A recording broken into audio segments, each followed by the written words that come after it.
At the table with her whole family gathered, I went to give my wife a kiss. She said, "I'd rather kiss a dead toad than you." My brother-in-law scoffed, "Don't confuse habit with desire." Everyone laughed, but their faces turned pale when I responded, "My name is Lucas. I'm 36 years old. I work as an accountant at a medium-sized company. Nothing glamorous, but I pay my bills and sleep peacefully at night. Or I used to sleep peacefully. I met Carolina 4 years ago at a barbecue organized by a mutual friend.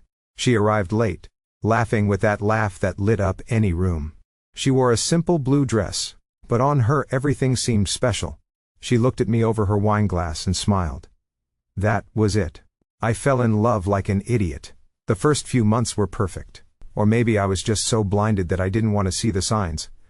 We would go for walks in the park. She would tell me about her dreams, about traveling, about seeing Europe, about having a different life from the one she had growing up. I listened, captivated, thinking that one day I could give her all of that. We got married a year later, in a small but beautiful ceremony. I remember that her family, especially her mother, Doña Marta, looked at the modest venue with an expression I couldn't decipher then. Now I know it was disappointment. The first year of marriage was relatively normal. We both worked, shared expenses, had our routines, but her family was always there like a shadow. The monthly dinners at Don Fernando and Doña Marta's house were a mandatory ritual. I tried to participate in the conversations, but there was always something that left me out. Inside jokes, references to people I didn't know, a body language that clearly said I didn't belong. Then Carolina's comments began, subtle at first. Our friend Luciana bought a new apartment. Her husband works at a multinational. Cousin Marcelo changed his car again. Now that's a man who knows how to do business. I would nod, smile. I thought they were just casual observations, but they became constant. Every conversation seemed like a veiled comparison between what other men achieved and what I did not. Then came the rejection. The physical rejection that hurts more than any insult. We used to make love 3 or 4 times a week. We were young, we desired each other, or at least I thought so. But gradually the excuses began. I'm tired. I have a headache. I have to get up early tomorrow. At first I understood. Life is stressful. Work is exhausting. But when we went from once a month to nothing at all in the last 4 or 5 months, something inside me started to break. I would try to initiate something at night. I would touch her gently, kiss her neck the way she used to like. She would pull away with a gesture of annoyance, as if I were bothering her. Sometimes she wouldn't even bother with excuses. She would just turn over and pretend to be asleep. I would lie awake in the darkness, staring at her back, wondering what I had done wrong. I showered more often, bought new clothes, tried to be more attentive, more present. Nothing worked. I suggested couples therapy. She looked at me, as if I had suggested something absurd. We don't need therapy, Lucas. You always exaggerate. I'm just stressed with work. But I knew it wasn't stress. I saw her on her phone, constantly smiling at the screen with an expression she never gave me. When I asked what was so funny, she would quickly close the phone and say, "Nothing, just silly stuff with the girls." The family dinners became my worst nightmare. Joel, Don Fernando's son from his first marriage, 2 years older than Carolina, was the king of these gatherings. He had grown up with Carolina since Don Fernando married Doña Marta when she was 8. So everyone treated them like siblings, even though they didn't share blood. Tall, handsome, always impeccably dressed. Always with a story of successful business deals or smart investments. And he always had something to say about me. "Hey, Lucas, does that car of yours still work? It looks like it came out of a museum." General laughter. Or my favorite. "At least I can support my family without Carla having to work. Not like others, who need 2 salaries to survive." I would clench my teeth, smile weakly, try to laugh along with them. But inside, something was withering away. The worst part wasn't Joe. The worst part was that Carolina never defended me. Not once. Sometimes she even joined in the laughter. Sometimes she made her own comments. "It's true. Joe, you should give Lucas some advice. He clearly needs it." The whole table would burst into laughter and I would sink deeper into my chair wishing I were anywhere else. My in-laws were just as bad in their own way. Don Fernando would talk about his years as a successful businessman, even though he had been retired for decades. Doña Marta, my mother-in-law, was an expert in passive-aggressive comments. "Oh, Lucas, so good you could come. I thought you'd be busy with your work." A significant pause. "Although, I suppose an accountant doesn't have as much work as an entrepreneur, right?" A sweet smile, pure venom. But what destroyed me most was seeing Carolina with them. With her family. She was a different person. She laughed animatedly, participated in all the conversations, and shone, especially with Joe. They had inside jokes I didn't understand. They would exchange knowing glances when someone said something funny. He would put his arm around her shoulders with a familiarity, and she would lean against him in a way that made me uncomfortable. I tried to push those thoughts away. They grew up together. I told myself, they're like siblings. You're being paranoid. We would arrive at family parties together, but once inside, she would completely ignore me. She would walk around the room, talking to everyone but me. I would stand in a corner with my beer, watching her charm everyone. Then we would drive home in silence. She on her phone, me driving with a clenched jaw. We would arrive, get into bed, each on our own side without touching, without speaking. Strangers sharing a space. I worked hard. I paid my share of everything. I was never unfaithful. I was present. So what had I done wrong? Why did she hate me so much? Why did she let her family humiliate me? I spent entire nights awake asking myself these questions without finding answers. The last few weeks before that fateful dinner were especially strange. Carolina started coming home late with increasingly vague excuses. I had to stay late at the office. We went for drinks with the girls. It went longer than planned. Her perfume was different, sweeter, more intense. She had new clothes I didn't remember seeing her buy. Her phone buzzed constantly, and she checked it with an urgency she never showed for my messages. My intuition was screaming, something is wrong. Something is very wrong. But I didn't want to listen. I didn't want to be that jealous, paranoid guy who checks phones and follows his wife. So I kept quiet. I watched. I waited. And when the invitation for the monthly dinner at her parents' house arrived, I almost said no. Almost made up an excuse. But something pushed me to go. Maybe it was destiny. Maybe I was just tired of running. I didn't know that night would change everything. I didn't know my silence was about to end. The dinner started like all the others. Doña Marta prepared her famous roast. Don Fernando served wine from his personal cellar as if it were something extraordinary. And everyone sat around the large dining room table. Carolina was next to me, but miles away. Joel was across from us with Carla, his wife, who as always looked tired with pronounced dark circles under her eyes and a forced smile. Their young son, Mateo, was playing on his tablet in the living room. Joel wasted no time. "We just closed an incredible deal. We're opening a second branch next month." Carla glanced at him briefly, without emotion, and continued eating. Don Fernando raised his glass. "That's the way, son. That's how you build a legacy." I cut my meat in silence, chewing mechanically, feeling the familiar sense of invisibility envelop me. I tried to join the conversation. I mentioned a new project at my job. Something technical, but interesting. Carolina interrupted me before I could finish. "Nobody is interested in accounting details." Lucas Joel let out a laugh. "It's true, little sister. Let the man breathe. His day-to-day must be boring enough." More laughter. I looked down. The piece of meat in my mouth felt like a stone. Then, I decided to do something stupid, or perhaps desperate. I leaned towards Carolina and tried to kiss her. A simple gesture of affection of marriage. Something any couple does without thinking. She turned her face sharply, her eyes filled with disgust, and said loudly, and clearly for everyone to hear, "I'd rather kiss a dead toad than you." The silence lasted exactly 1 second. Then Zhao burst out laughing. "Don't confuse habit with desire, brother-in-law." The whole table exploded. Don Fernando choked on his wine from laughing so hard. Doña Marta covered her mouth, her shoulders shaking. Carla laughed nervously, looking at her plate. Carolina smiled satisfied, as if she had just said the wittiest thing in the world. Something broke inside me in that moment. It wasn't a dramatic break. It was silent, definitive, Like when a rope is stretched so tight it simply snaps. I remained motionless, staring at my plate while everyone continued to laugh. Then, slowly, I took my phone out of my pocket. My hands weren't shaking, my breathing was calm. I felt a strange clarity, an almost supernatural calm because I already knew.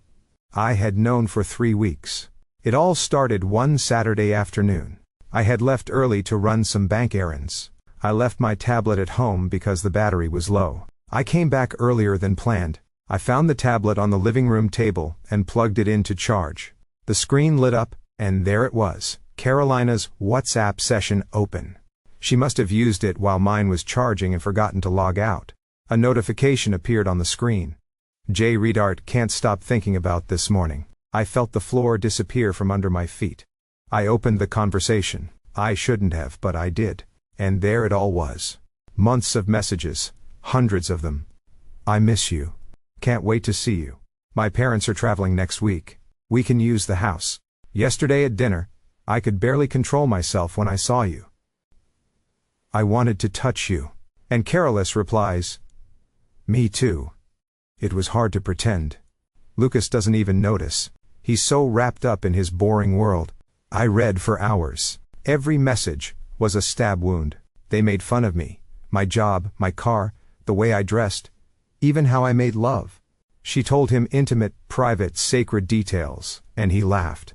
They both laughed at me. I found the photos them kissing her in lingerie I didn't recognize.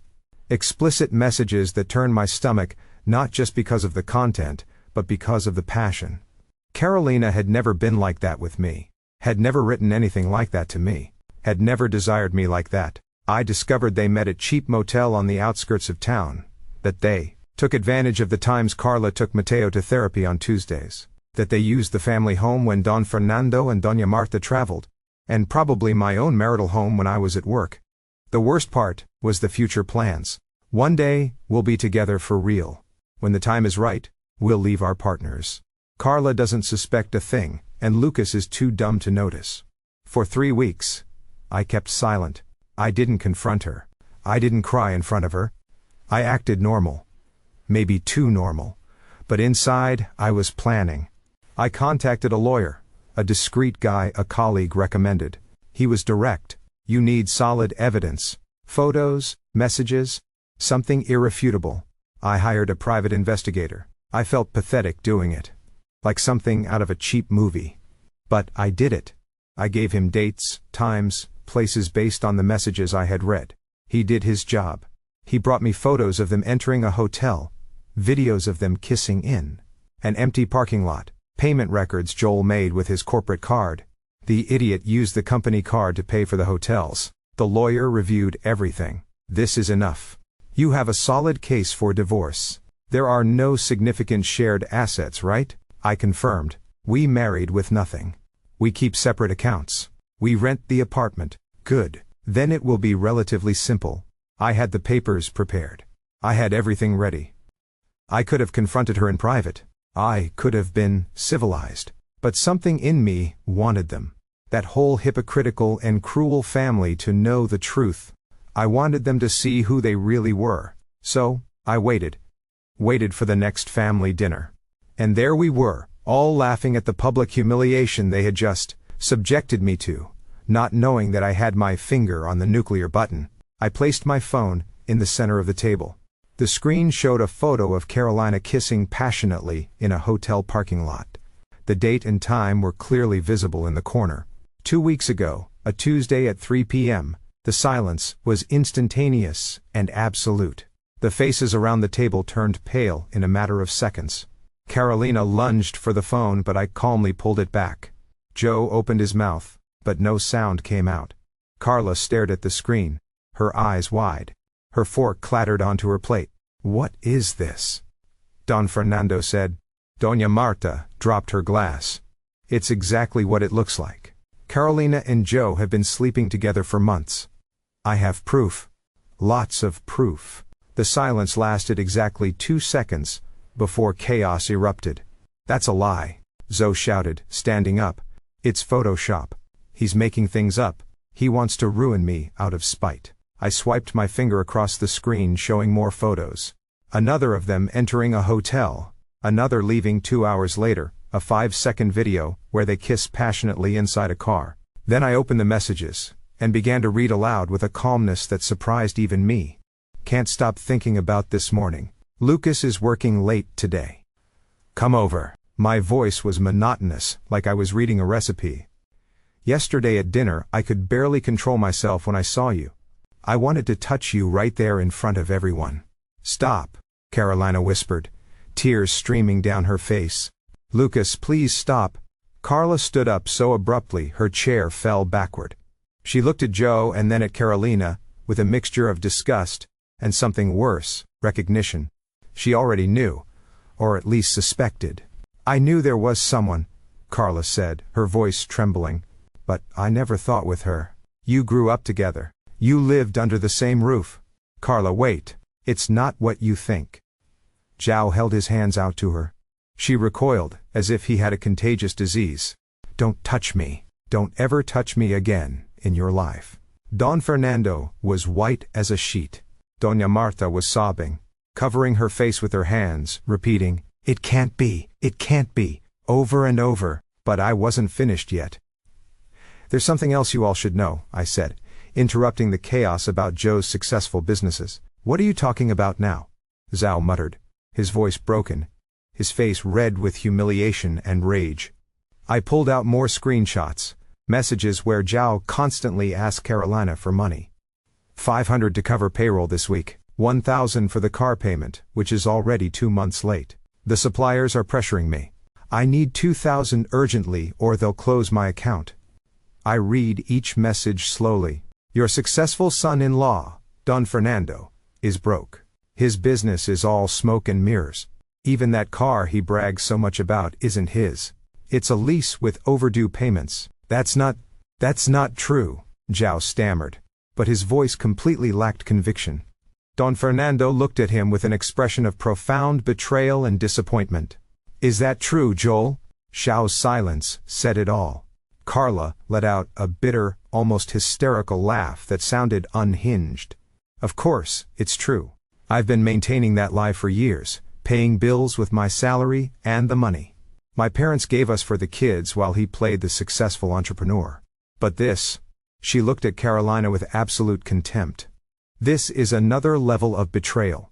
I stood up slowly, took a white envelope from my jacket and left it on the table in front of Carolina. Those are the divorce papers. My lawyer will send them officially first thing tomorrow morning. I also took off my wedding ring and placed it on top of the envelope. The metal made a dry sound against the wood. I will not be the laughingstock of this family for one more minute. Lucas, wait, please. Carolina tried to grab my arm in desperation.